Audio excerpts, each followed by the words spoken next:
that you're on the House Education Committee, which has been the center of a lot of attention recently, specifically because of Republican Representative and conspiracy theorist Marjorie Taylor Greene, who was put on that committee.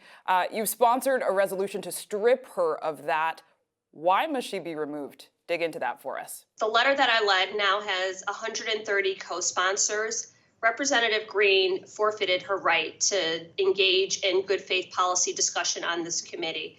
I focused on her comments about the Sandy Hook massacre and calling it a false flag and students as actors.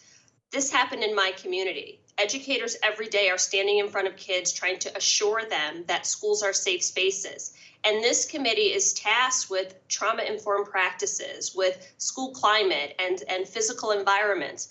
If we have someone on the committee who we have to first prove that these things are even happening, how can we work together as a body to come up with solutions?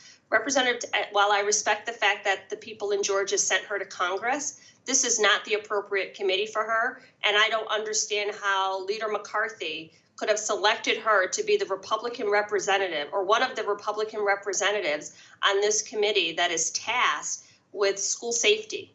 And in these conversations, we can all often get caught up in the policy and forget about the people. I know you referenced that you represent the area of Newtown, Connecticut. What have you heard from your constituents and people? What is the impact when they hear these conspiracy theories about these mass school shootings that happened in their hometown?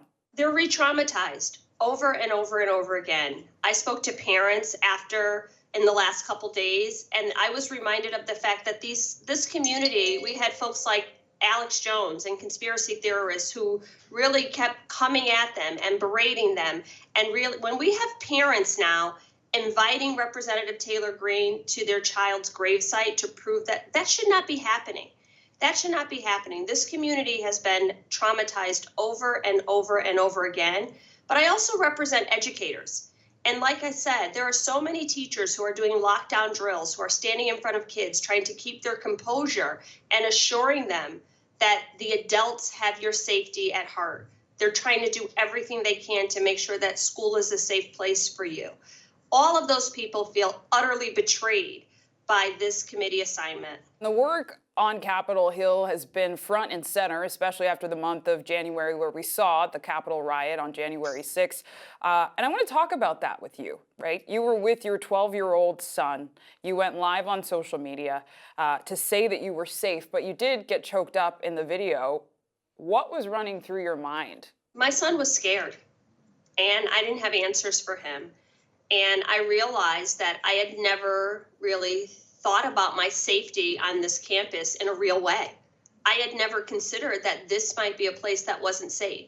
But I also remembered, again, educators every day are having lockdown drills, are experiencing this type of trauma. We have to have a real response to increased violence in this country, to this type of rhetoric, to white supremacy, to all of the things that we've seen, because this is not appropriate. What we saw on January 6th, and to have no action or no response to that, to simply move on, is really, that's a non-starter. That's not anything we can do. We have to, first of all, figure out why it happened, how it happened, and then take every step possible to make sure that it doesn't happen again.